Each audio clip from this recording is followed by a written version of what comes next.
We want to welcome everybody to our business meetup night where we talk about innovation, we talk about creativity, we talk about entrepreneurship, how you could scale, whether you're into real estate, whether you're into investing, crypto, any means or format to grow, invest, and succeed. Because we believe we're living in the greatest opportunity and also in one of the most difficult times in history. It's never been this easy to become wealthy, but it's also never been this easy to lead a life of poverty. So we believe as entrepreneurs are raising up, we got to help build community and society. So we have some amazing guests today. First, we'll have Ryan. Ryan is an investor. He works with real estate. He does crypto, he does NFTs, different mediums and formats in investing itself. He's a strong advocate for a generation working with AI and how they can really resolve and solve problems in today's society. We also have CJ coming up, and he's gonna be talking about real estate, and he's a real estate developer. He works with trading cards, he works with NFTs, investing, stock, and different forms of creativity like YouTube. So we just want to scale, we want to help support each other, we want to invest in each other and help build up a future for our families, our community, and for those who believe across the world and work together in unity. So let us welcome Ryan. You ready, Ryan? Really briefly go over NFTs. The only reason I'm doing this is because I'm fairly new to the game, but I think that it's important to talk about because in the last 6 months, the whole collectible space has blown up in a crazy level. Mostly Pokemon. There was a Pokemon card that sold for over $14 million at auction a couple months ago, and it really kind of took a lot of people by surprise, but I actually started looking into this probably back around December, and I was never, ever somebody who thought I'd be buying NFTs, but yet here we are. So I've been in crypto about 8 years. I know a lot of stuff that a lot of people don't when it comes to crypto. So hopefully this will introduce you to a concept if you're not familiar with NFTs or if you're not interested. But I'm going to be focusing exclusively on what is called the Bored Ape Yacht Club, which is one of the most prominent NFTs, and why I invested in one of the tier categories. This attractive dog is one of ours. We own 3 now. Purchased them a couple months ago, and yeah, the market's been doing great. I think the most recent one that we purchased is up close to 300% in a couple months, so that's pretty spectacular for anybody, I think. But the reason why I chose this specific group is because it's a very, I would say, exclusive group, right? And so the way NFTs work, obviously, it's basically like a collectible trading card, right? They only mint so many, so in this case, there's, we'll call it 10,000, which is what there was, 10,000 of these apes. They're all randomly generated. Each one has different attributes, and depending on the attributes, they could be worth more or less money. And so if it's more rare, it would be considered more valuable, similar to how sports cards, Pokemon cards, all that have higher value based on the rarity. Although rarity isn't everything, it is significant, but for this specific collection, they actually built an NFT collection around a real community group. So in other words, if you own this NFT, you get access to the Yacht Club. And you know, one thing I just wanted to showcase was that last week, somebody basically spontaneously said, "Hey, I'm hosting a party in New York City. Anybody that has a Bored Ape can come join at my house." Hosted a dinner party. The gentleman's name is Adam Eutsey, I think is how you pronounce it, but he's actually a billionaire who owns multiple businesses and owns multiple restaurants in New York City. And so I was kind of just thinking, like, man, if I would have had one of these NFTs, I could have literally drove to New York City and went to a billionaire's house and had dinner with him and a bunch of other random NFT holders. But you can kind of see the pictures there. I mean, it's very, it's very cool. Like, these people aren't really dressed up super fancy or anything. They're just average, average looking people. And, Adam is also a very, he likes collectibles, right? He's very big in the collectibles space. So he has lots of collectibles and he's a big NFT guy. So I think that, being able to buy into a club where you can literally meet in person with people is very valuable. that's why I chose the Bored Ape Club, and they're doing a lot of work behind the scenes, right? So the history of NFTs really quick about 5 years ago and went crazy, and then since it's really dropped off and it's kind of been very low or cheap for years. But if you follow people who are big into collectibles, they say that's something you should look for, is that it has its initial hype, it kind of dies off for a while, people think it's dead, and then the brand behind it's constantly building and making it better. They're adding their value behind it. That's exactly what happened with Pokemon. And then obviously recently it really took off and it's exploding very high. So similar to what's happening in the NFT space. And so these are the collections. There's 3 options. So the first one is in the middle. That's your premium brand. That's like the most expensive ones you can buy. There's 10,000 of them. The one to the left is like it's like a knockoff of the original. They're called mutants. And so me and my wife did not purchase one of these because my wife wasn't a fan of the creepy art, which is fine. But the thing that you want to know is that these two, the middle one and the one on the left, they are the ones that will get you access to the exclusive events. And so if you own either of them, you basically have to verify that you're the owner and they will let you into their certain groups. They do virtual meetings, but they also do in-person parties and events and stuff. So it looks pretty fun from what I've seen. And then the one on the right is what we own, which is called the Kennels. They're kind of just like sidekicks. So there's no real, there's very limited, I should say, real life value to owning one of the dogs, but the upside is they're significantly cheaper. And what I figured out is that the prices of all of them trend in the same direction. And so because of the cheap entry point, that's what we decided to go for, because it was lower risk, but you still have some skin in the game. So what's interesting though is that the dogs are the rarest. There's only 9,600 of them versus 10,000 in the original. So you could argue there's some value there, and I also picked that out as well. So this is your price to entry. At the moment, if you want to get the premium ape, you're looking at 25 grand. 4,000 for your mutant, which is your lower tier, but still buys you access to the exclusive parties. And then 720 is what you're going to pay for one of the sidekick dogs. So it's really something out there for everybody. You don't have to be rich. You know, if you can come up with $700, you could technically get skin in the game. And this is kind of just the price chart of the last 6 months. And so I think when we got interested, we were really down around here is when we looked to buy. I think I was on the fence about buying a premium ape because at the time I had enough Ethereum, which is the currency you use to buy it.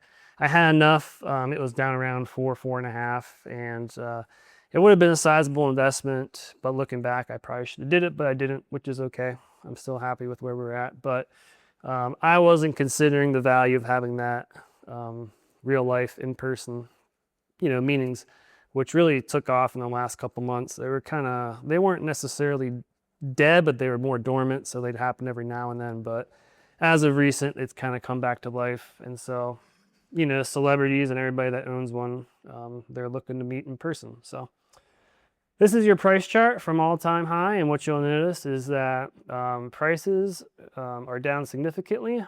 You're looking 94, 97% off all-time highs.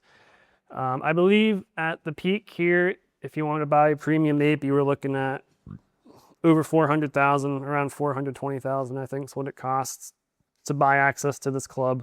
Today you can do it, like I said, for 25,000 or a lower tier, $4,000. So, I think if you're looking for a discount, I'd say it's pretty good. It's not as good as it was a couple months ago. Prices have basically doubled or so in the last couple months. There is a new CEO of the Bored Ape Yacht Club, and he's doing a lot of work, and people are very excited for that. So there's been a lot of momentum behind that, and he's kind of looking to change some things up, I guess you could say. So people are very positive to that.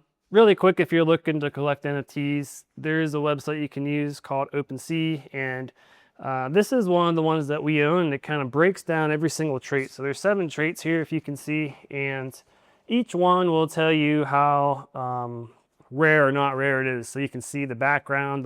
This one has a 17%, so it's in the top 17% basically. This is 18% for the closed eyes. So the shoes on this one's in the top 2%, which people would consider, interesting, I think.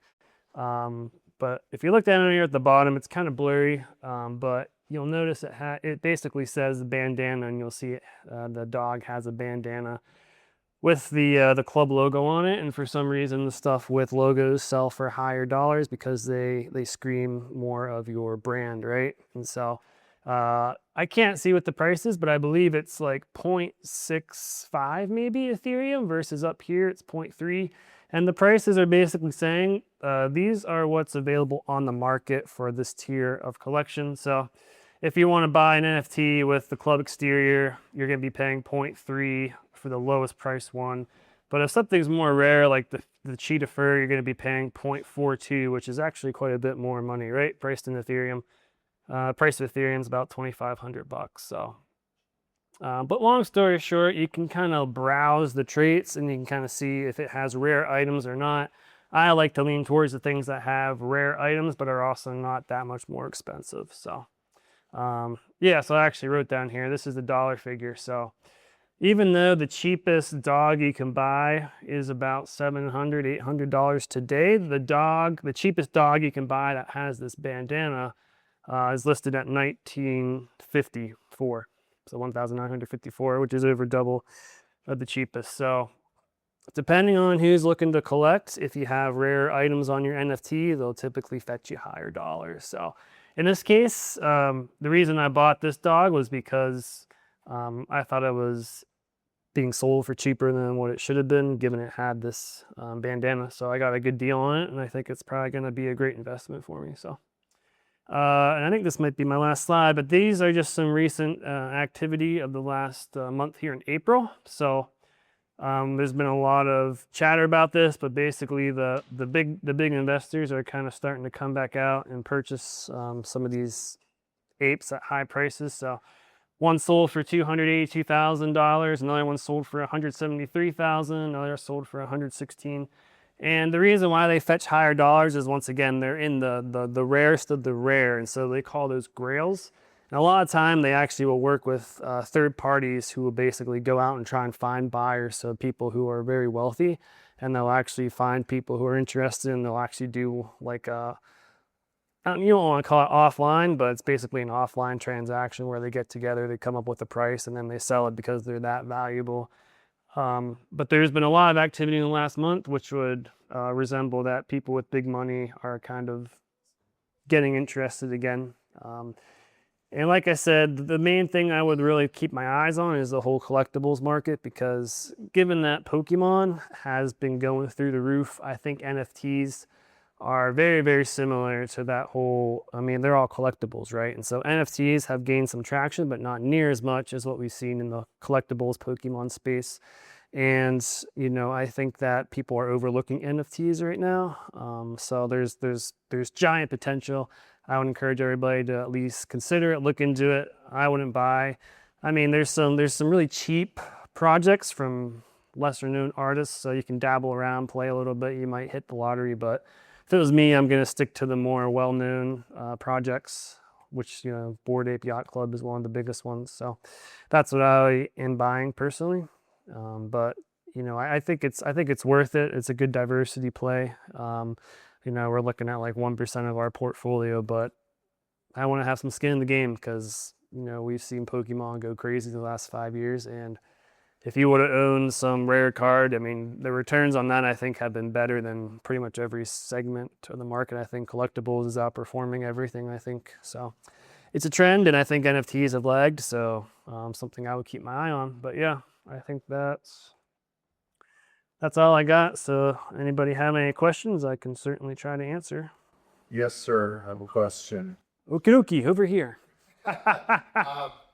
You could only buy Ethereum? Yeah, so each NFT is on a blockchain, right? So Bored Apes, they're on the Ethereum blockchain.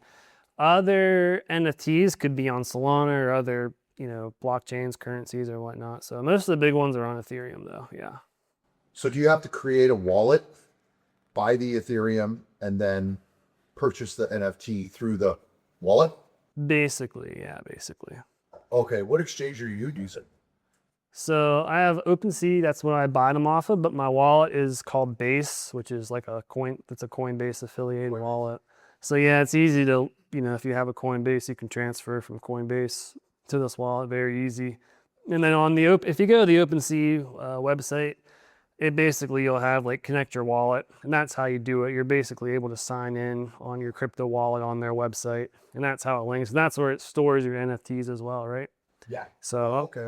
yeah, if that makes sense. But you want to make sure you have your I mean, just make sure you're secure and not, You could download it, put it on a hard drive of your own.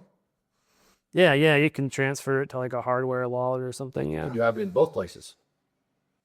Probably not. I imagine it has to be on one. Yeah. I don't think Stick it it on can a hard support drive it. and put it in a safety deposit box, like a painting. Yeah, sure.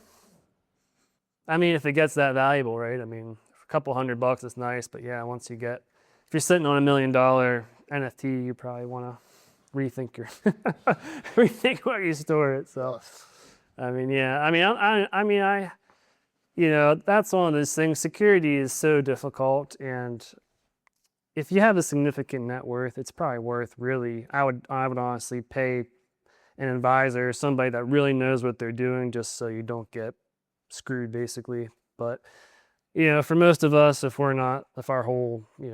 it's not that substantial, I don't really take the extra steps to really secure my stuff that much. Like, I still use two-factor, I use all that stuff, but I'm not like locking it up in the vault offline, stuff like that. But, So yours is with OpenSea. it's still in my wallet. It's on my crypto wallet, yeah. So I have it moved there. Your crypto Yeah. wallet. Yes. Okay. So you could transfer that to another cold wallet at any time, right? Oh yeah. Similar to a currency and whatnot, yeah. As long as it supports it, which I think most of them do. So What's Like, the TH trading at today? Do you know? I think it's around 2,400, 2,500, somewhere in there, yeah. Yeah, like 2 months ago it was like 4,500. Yeah. So it's down quite a bit, which is good for buying NFTs. Yeah. After mommy's gone. So you're not really buying it right now. You can't sell to get out of it. Yeah. I mean, something you think of too, like part of the reason I got into these is because it's almost like a stack bet, like a double bet. So if the price of Ethereum doubles and the value of your NFT doubles in Ethereum price, like you could 4x your money, right? So Yeah. it's a lot more. I mean, it's almost like leverage to the up and the down, but if you buy it cheap enough, like, I think the prices will go up and the value of Ethereum's at a pretty low point, so it's likely to go up. So I think it's an interesting way to stack, to leverage. Can you buy them on eBay? That I'm not sure of, but what I think is interesting, and I just found this out, on the website I use, you can actually, somebody blockchain physical Pokemon cards somehow. And so you can buy basically virtual physical, I don't know what exactly it is, but people are trading Pokemon NFTs that are linked to the real card. Oh. So you don't have to actually physically store them. I think there's a third party that's storing them. So, but the activity's through the roof. It's kind of crazy. Oh, wow. Yeah, I'll send you a link. I think you'd find that interesting. Yeah, please do. But there's the GameStop just tried to, they made an offer to buy eBay. 54 billion. Yeah, and if you know the CEO, I think it's an entire collectible play because eBay owns some kind of collectibles vault where they actually make commission based on the trades, all these cards. And so I think that's, cards from eBay. Yeah, right? Yeah, there you go. So, I mean, yeah, but it's interesting, right? I mean, the activity's been through the roof, so. It's a good way to diversify, right? I wouldn't throw a significant amount of money in, but honestly, if you have $4,000 to drop, like, I would definitely get one of those lower tier that gives you access to the club because you never know. I mean, there's already like Justin Bieber's a member and a couple NBA players, but you never know who's going to buy in, and then all of a sudden, like, what if Elon Musk buys one? Like, all of a sudden, you have a ticket to go meet Elon Musk. Like, what's the value of that? Right. And, it's something to think about, right? I mean, you could buy it for $4,000. I think that's affordable for a lot of people. So, but not too long ago, I mean, it was out of reach for most people. I couldn't tell you exactly. I think like the dogs were trading at 10 Ethereum, which would have been like in the 40s, 1,000. So the cheapest one that doesn't give you access was $40,000. I'm guessing the other ones were probably, I think they might have been close to $300,000 to buy that. So it's, I mean, that's the way I would be thinking, because, I mean, especially you guys, like, if you're looking to get connections, like, we don't live that far from New York City. Just drive up there and, I mean, what would an average person have to pay to go to a billionaire's house or apartment and just he'd be open to chat with you, like, yeah, exactly, right? Per session. So it's a pretty unique opportunity. So Yeah, it's before 4,000. I'd say so. dirt cheap. So Yeah, we got to talk more after. yeah, and that's the thing too with NFTs. A lot of times, like I know, that's how the yacht club funds itself. Every time there's a transaction, they get like a 1% kickback of the transaction. And so if you're selling it for $100,000, they're getting $1,000 multiple times a day. And so they use that money to throw these parties, right? Or actually go rent a yacht or whatever. So if you're an artist, you can, like, if you, like you said, like he's set for life because every time it trades hands, there's a commission fee there. All right, well, good deal. Appreciate you guys listening. If you have any questions afterwards, hit me up. Yeah, no further ado, Mr. CJ, the floor is yours. Tremendous introduction. And then Ryan Eutsey, fantastic. This can be a tough act to follow. I don't know how I'm going to do it. I don't have any presentation books and I don't have any computers and all that technical stuff these young cats, Thundercats, like to use. That was a really good presentation though, Ryan. It really was. Interesting to know about NFTs actually making a comeback because I thought NFTs were like dead. You know what I mean? What did you think that they were dead? Yeah? Yeah. And then when you told me that they were making a comeback and I was like, being skeptical, I went and I looked for myself and I saw like, wow, like 3, 4, 5, 600% increase. Oh, what was it last weekend, the weekend before? That was completely insane. But my name is CJ Van Sluytman. Nice to meet everybody here tonight. Thanks for coming. I could talk about a couple of different things. I'm into sports cards and YouTube and all that stuff. But you know what? Tonight, I'm going to keep it just ultra specific. I've been a real estate guy for 29 years, contractor, investor, all the above, landlord, everything you could imagine. It's been fun, but it's had its, it's had its up and down. So if you're thinking about getting into real estate investing, that is not like art, because art never goes down according to NAF, which is kind of true, right? I mean, we were just discussing that art is kind of stable and real estate is stable, but does it ever go down? Yeah, it goes down.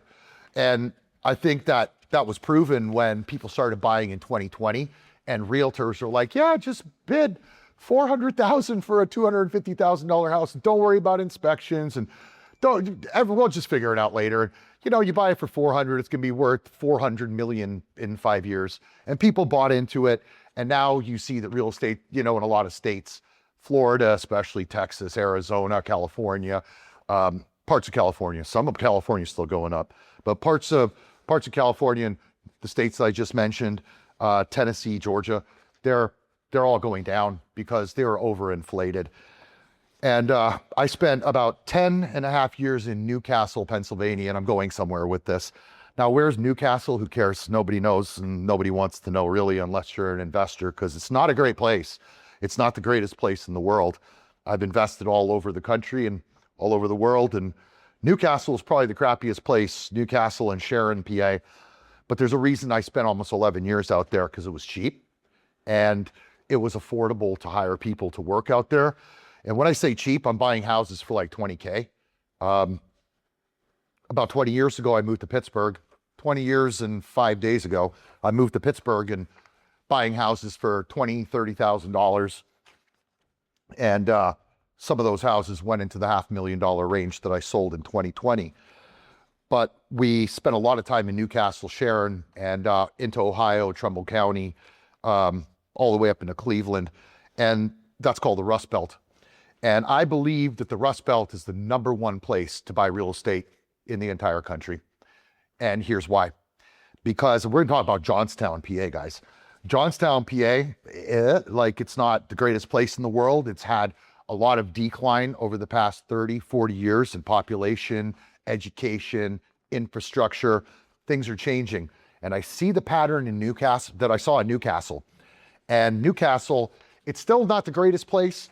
They haven't done a whole lot of regentrification for Newcastle, Sharon, Farrell, Greenville, Elwood City, places, that corridor. But what they have is a strong rental market. And buying a house out there, you can still buy for 60 or 70,000 and it'll rent for 12 or 1300. So when you put together your PITI, your payment's 600, your rent's 1200, your vacancy loss collection puts you at 1,000. You're making 5,000 bucks a year on a house, do it 10 times. Because what you can do is you can BRR or you can roll them over on 1031 exchanges and you can take that money and you can put it right back in tax-free, buy yourself another $40,000, $50,000 property. And this is what's happening in Johnstown. So there was one spot in Newcastle that you don't invest in. And any of my partners know that it was the east side. We just didn't touch it. And Johnstown has the same type of scenario. And where I would go in Johnstown and where I have been buying is mid-tiers like Moxham. And then the higher tiers are, you don't want to be in, you could be anywhere you want to be. I don't want to be in the lower part of Johnstown where the factories are and the McDonald's and where the crackheads hang out at the Lucky Mart, and do their stuff. I'm not interested in those areas. Can you buy out there? Yeah, you want to be a slumlord? You can buy for like $5,000. You can buy a house for $5,000, put 10 grand into it. It's going to suck, but you're going to find tenants. You're going to be rinsing and repeating every 6 months or a year. They're going to be jacking your property up. But if you're putting down plywood floors and, you don't care about the walls, you throw paint on them, you can have yourself a rental out there for 20 grand. If you get Section 8, you put an extra 10 into it, you can get Section 8. If you get Section 8, you can probably get like 12 or 1,300 bucks a month. So you can make 800 bucks a month times 12. You do your math, it's $9,600 a year. And then you just repeat the process. When they destroy the house, you put in cheap carpet and, you start over. Now, if you want to do flips, you want to be in places like Westmont, Southmont, Richland. Those are the three spots. Most investors are not going out there. They're going into the mid-tier areas like I am, like Moxham, like around the mall, which is good. It's good. It's not great. I think that's Westmont, right? No, it's not Westmont. It's Richland, isn't it? Where the Walmart is and all that stuff. And that's a pretty good area. You can buy houses around 110, 120.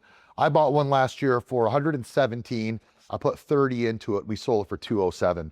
So, by the time you pay the realtors off and you have vacancy or losses in collections, and you always have, when you buy real estate, for those of you that are new, have never done it, and you think you can do it and you want to do it, if your budget's 50K, make it 65K. You always want to add like an extra 15, 20 points on it because there's going to be a gremlin in the house somewhere. The electric, the plumbing, it's not as cozy as the TV shows tell you. Like, here's a straight budget of 50K. And you think you're going to go in and put like a Venetian tile and hardwood Brazilian, you're not doing that.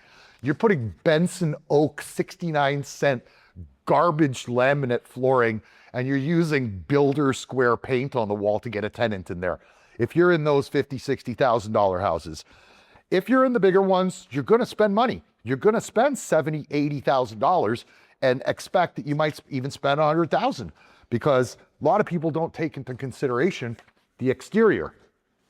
And one of the things about Johnstown that's real tricky, and every time before I write a deal, the first thing I ask, is it sewer compliant? Is your property sewer compliant, right?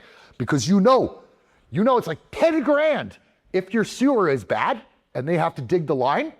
So you just bought a house where you're gonna have to spend like 8 to 10 grand on digging a whole new storm drain and a sewer line to the street because they won't let you line it now. And why? Because Johnstown, obviously, they get paid. So I have like notes, and I didn't read any of them. So I'm gonna kind of read some of them. I gotta put on my cheaters here. This is what happens when you get old, kids. Don't get old. Don't get diabetes. So this is the market snapshot. I came up with a couple. Well, I didn't do anything. ChatGPT did it for me. So market snapshot. The median home price is between 85 and 114K. So I find them because I only buy off market. You can go with a realtor or whatever, pay them their 6 points and then have them dog you out, not give the real offer that you want to give. I just go private. And I have a lot more negotiating room when I go private anyway. The average home value is about 86,000. So the median price is 85. The average home value is 86. And then the median rent is 850. That's what ChatGPT said. Not true. Because one of our houses in Moxham rents for 1250 and it's a 2-bedroom. Is it nice? Yeah, it's pretty nice. So the cash flow potential, they say it rents, ChatGPT said it rents between $800 and $1,000 a month. Like I said, that's not been our experience. They're in the 1,200 range. Typical purchase price for that $1,000 a month though is between 50 and 120K. 120K is on the high end.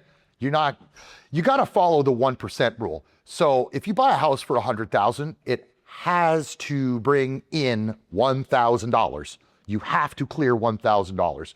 So you got to rent it for I rent them for $1,250, $1,300, pays my taxes, pays my insurance, couple dollars in deferred maintenance. Always save 10 points every month for your deferred maintenance. You're going to have something happen.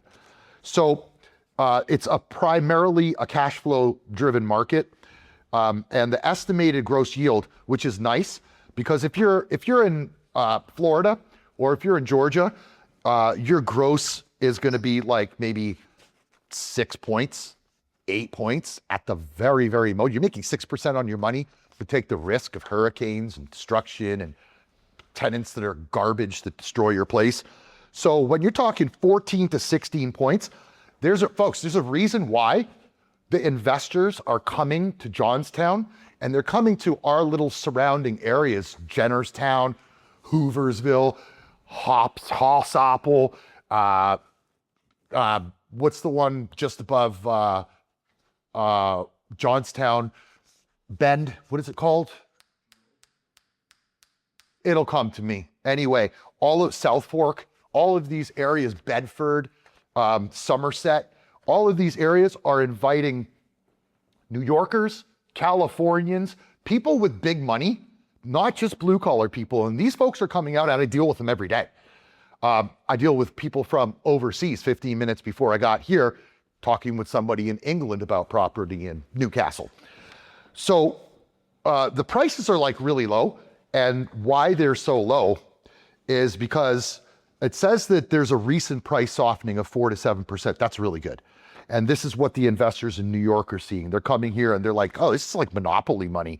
It's sort of like when I moved here from Florida 20 years ago, and I'm looking at the magazine, real estate magazine, I'm like, all the zeros are missing. Where are the zeros for these houses? And that's what led us here to Pennsylvania. So the recent price softening is good for us, for investors, boom, because it's going to go back up. So the entry costs are very low when you're talking about somewhere like Johnstown. Even in the nicer areas, you're looking at 10 points down on 150,000. It's only 15K, and then you get concessions, they pay your closing costs, whatever. The vacancy rate is around 15%. So that's reasonable, but the reason why it's 15% and not 5% is there's a lot of abandoned properties. And there's a lot of properties that need to be regentrified. And this is where you come in as investors. You put your money into the projects, we pool it, do it yourself if you want, but it's better when you work with team. For me, it's always been. There's opportunities in distressed properties. So there are two types of distress. There's good ones, and an example of a good one is the worst house on the best block, right? Because when you improve it, it's going to be equal to everybody else. A bad decision is to go buy a crappy house, the worst house in the worst neighborhood, because you only have such a limit, right? You have a floor, but the sky's not the limit when you're dealing with the property that's crappy in a crappy neighborhood. You're never going to get what you think you're going to get for it. And a lot of people do this. They get involved and they buy from some guru, or they think they're too smart and they go eBay, or they just go it on their own. They don't ask advice. They don't get a coach. They think they're smarter than they are, and they end up losing, and then they're out of the game. I've seen it. I train students I have some students that have paid me and have never called me and never answered the phone and never emailed me. It's like, yeah. So they're going to be doing, this is what I was really interested in, finding out and telling everybody about this, sharing this with everybody, that they're going to be doing gentrification. They're spending money, like the downtown. They're going to be spending, I think it's $24 million they got. Is that right? Do you guys know? It's 24 million bucks that they got. 24 million doesn't go as far as it used to. It might buy one of Ryan's NFTs, but with 24 million, they're putting like some walkway down there and a bike path downtown, right? All this stuff I was privy to. So there is a strong demand for affordable housing, and why that's good for us as investors. Section 8, baby. If you don't know Section 8, stigma. People are like, I don't do Section 8, because you don't know how. You don't know what you don't know, and to know and to not do is to not know. So when people come up to me and they're like, yeah, I don't do Section 8, I'm like, okay, that's fine. I do, because it's guaranteed money. And the stipulations for Section 8 are pretty much what you would do if you were renting it out to any decent human being anyway. Like, make sure the outlets work. Make sure the baseboards are caulked. Make sure that the stove works, the hot water tank. Make sure that the heat works. Like DARF, like anything that you would do for yourself or for any tenant, Section 8, guaranteed money every month. And you know what? Most times they don't mess your place up. Guess why? They take the voucher. So they bounce you out on the voucher, and now you're totally out in the cold. And they know this, they don't want to deal with it. So they keep the place nice. My Section 8 tenants, sweet. Some better than my straight pay tenants. Best investment strategies, buy and hold, absolutely.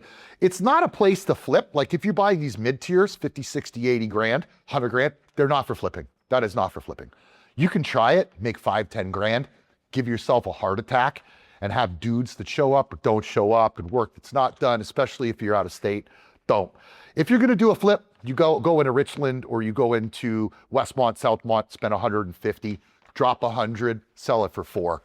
So you wanna just be careful what you're doing. There's a lot of Section 8. There's like a 3-year waiting list. And there's a lot of multifamily properties. Those are my favorite. And to the younger investor, I always say, I don't think it's light to immediate rehabs. There's a lot of heavy rehabs. But I tell the younger investor, buy a multi. If you can, buy a triplex. Once you get to a 4-plex, your lending changes and it becomes commercial lending. So you wanna stay like 2, 3 units, because like I taught my brother how to do this, and he lives in Toronto. So his duplex was $890,000 that he bought, okay? He mortgaged it. So he rents one side for $3,000, and then him and his girlfriend live on the other side, which is essentially like a bigger side, which would cost them in Toronto like $4,000 a month. And his mortgage is like around $6,000. So he's making out pretty good. But I always tell young people, buy a duplex or a triplex, rent out rent the biggest units, live below your means for like 2 years, and go and live in the studio. And the 2-bedroom and the 3-bedroom, pump that. Rent that as hard as you can. You're on site, you can do all the maintenance, it costs you nothing to live. Your taxes, your insurance are all paid for. You have income, you have passive income every single month. You have a stream, another stream, plus your job, plus whatever you do. If you do YouTube or sports cards or crypto, you have streams of income. Make rentals one. Cheaters. Growth and momentum. Home price growth surged in recent periods, which is in the past year or so, because the investors are coming from out of state with the monopoly money here. The homes are selling within 30 to 45 days, actually. I don't have that stat on here, but I remember reading that, and they're selling way faster than the national average. And there is a limited supply.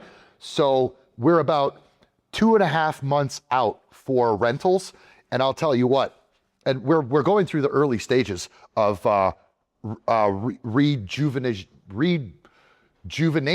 and regentrification. And I'll tell you what, my investors that I work with, we can't even find property in Somerset County where I live, like Boswell, Jenners, Hallsopple, Hooversville, Davidsville. We can't even find properties. There's almost no inventory. And Johnstown is starting to follow that trend. 3 years ago, when I started buying Johnstown, there was tons and tons of, you go to the auction and you buy stuff for like $500. Nope, there's nothing at the auction. There's absolutely nothing. Maybe like one property that's way overpriced that nobody wants, but you're not finding the opportunities. So that's why you need somebody and a group of people that actually search these properties out, so you don't have to. You can take your money that's in the bank right now, making 2-3 points, and you can turn it into, I am making it up. ChatGPT said it's true. You're talking 15 points on your money, and it's relatively safe. Now, you're gonna have repairs, yeah. You're gonna have a roof after 20 years that you have to do. You're gonna have a furnace that breaks down. You're gonna have plumbing that bursts in the winter, possibly. You're gonna have an appliance. There are all things that you can do to cover. Make sure you have a good team in place. Make sure you have people that you can trust that are in place. Get yourself a home warranty. That's like, I could tell 100 stories of how a home warranty saved my life. On the day of closings, home warranties came through for me. So I always suggest get one of those, American Home Shield, get something, $500 a year, it covers all your electric, your plumbing, basically everything. I think that Johnstown is absolutely ripe right now. And if you have extra money that's sitting in the bank, or you don't want to spend on NFTs or crypto, I think you should buy real estate. And I say that with full confidence in a neighborhood like this. If I was back home in Florida, no, I wouldn't even take it if you gave it to me, because I'm so scared of what my insurance would cost me and what my maintenance would cost me and what my property taxes would cost me in South Central Florida. It would be completely not affordable. So buying up here, you have a $80,000 investment, you're paying $500 a month for PITI and you're bringing in $1,200. That's a pretty good investment, and it's very, very low risk. It's like Ryan said, like you can go crazy and buy, like what was the most expensive NFT? How much was it, Ryan? Millions, right? So you can get into that and you can buy millions, or you can buy like the auxiliary products that are still attached. They don't have obviously the same value, intrinsic value, but you said they follow on the same blockchain. So it's like Bitcoin almost, right? When you have Bitcoin, like kind of like AVAX follows it and Doge follows it and SHIB follows, they kind of creep behind it. So I'm imagining it's the same thing with NFTs. So the whole point is just getting your foot in the door and getting started. And once you roll, and I tell you what, guys, once you roll and you have like 5 of these things and you're bankrolling 60 grand a year in passive, then you start meeting investors and you start doing hard money, you start doing flips. And that's when you're pulling in, you see like these big gurus and stuff. Most of them don't make that money. By the way, the TV people, they definitely don't make that money. That's all for television. This is a slow, long, I've been doing it 29 years. It's a slow, long process to become successful. But if you really want it, you put your mind to it, you're diligent, and you do what you have to do to make it work. Sometimes you won't sleep for a whole week. Sometimes you won't sleep in your bed. Sometimes whatever will happen. If you're diligent, you really want it, real estate is always and will always be the best investment. Thank you very much, everybody. And I want to know any questions.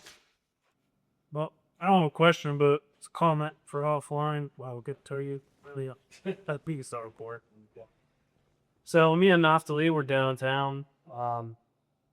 We noticed a guy painting inside one of these big buildings. Naftali starts talking to him, asking questions. He comes down, tells us. Turn your mic on. Yeah. So this guy we found downtown, he was painting and comes down, tells us that the owner of the building is from New Jersey. He's putting in basically high-end condos, and he also owns another one on the same block that they're going to renovate after this one's done. And what's most interesting, it's right by Central Park. There's literally the view of Central Park, but there's 2 buildings right between the 2 that this guy from New Jersey owns that's for sale by the same owner. And it's not listed on any realtor. It's basically for sale. Here's my phone number. So I'm downtown with Naftali, and I'm thinking okay, there's a Central Park getting renovated. I mean, right now it looks horrible, but when it's done, it's gonna look great. There's a lot of business downtown. There's a lot of restaurant. There's like what 3 cafes, which I thought was interesting. And I mean, they're kind of really cool historical looking buildings. Like they're not super big. They're like what 3 or 4 stories up. I don't know how big they are, but my thought was, man, I wonder since it's the same seller, if we could literally get him to give us a good enough deal so that you could basically go to one of your investors and say, hey, look, I got this crazy opportunity. This guy from New Jersey is putting in condos right beside it. And if we could find an investor to actually basically pay like whatever we could get both of them for, a 2-for-1 deal, get the investor to basically buy one at that price if it's a good enough deal. Yeah. And then we keep one. basically get one for free. I've done it. Right? Yeah. You buy one, get one free. I bought a property in Esplin, PA in 2007, and it was 4 houses on 4 different deeds. So my buddy Jim Silvestros came along. He's like, hey, can I buy them all? And I was like, no, you can buy 3 of them and I'm going to keep one. So I sold him the 3. I made 20 grand and kept one of the properties. Nice. That's why real estate's beautiful and I sold it. I think I had that property from 2007 to like 2020. Wow. Yeah, that long. So like 13, 14 years I had that property and it cash flowed the entire time. Wow. I had one guy who lived in there, Charles, and he was a rapper, and I managed his rap group, F-Mob. You have my fingers in everything. That's funny, man. Interesting. But that's a good idea. Get the phone number. Yeah, I got pictures. I'll send them to you. But I mean, I don't know how many apartments. Like, do you remember how many was it 16 in the one building? I can't remember. One was 13 and the other one was 8. Okay, yeah. He renovated already. Oh, yeah, already renovated. Remember the one he said they were working on had 8 that they just renovated, and then they did 13 a month above the yogurt shop. Okay, interesting. Find out, get the number. No, I think there might be more. Oh yeah, in that building there's more. No, the building that they were renovating, not the building that was for sale. Yeah, right. So the ones in between them. Yeah. Chris, you better save me some of that cheese, Playboy. We got to get this guy some lactate or something.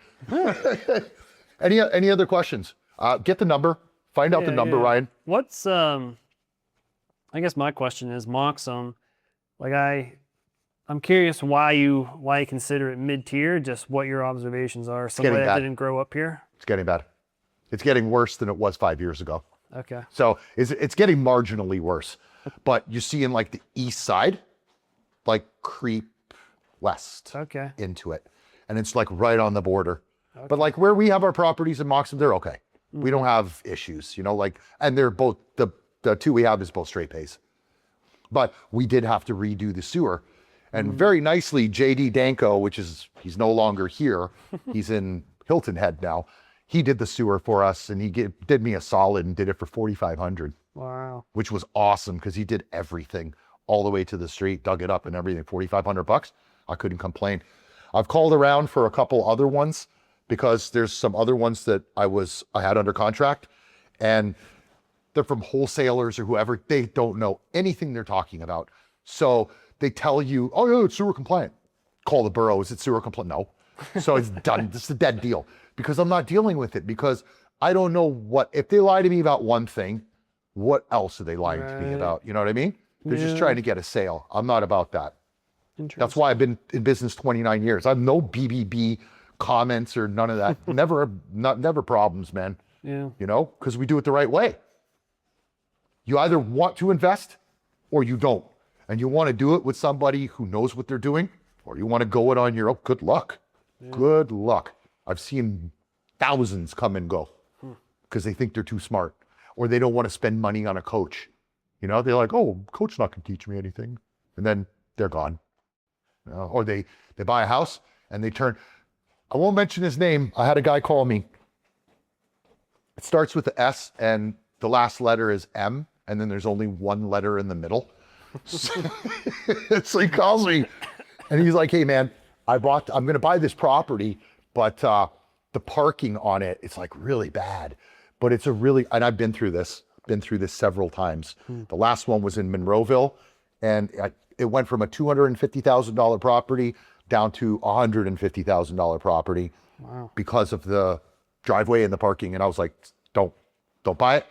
She showed me the house. She's like, no, it's a beautiful house. She's like, oh, it's such a good deal. I said, it's a good deal because you can't park anywhere, dude. Where are you supposed to park?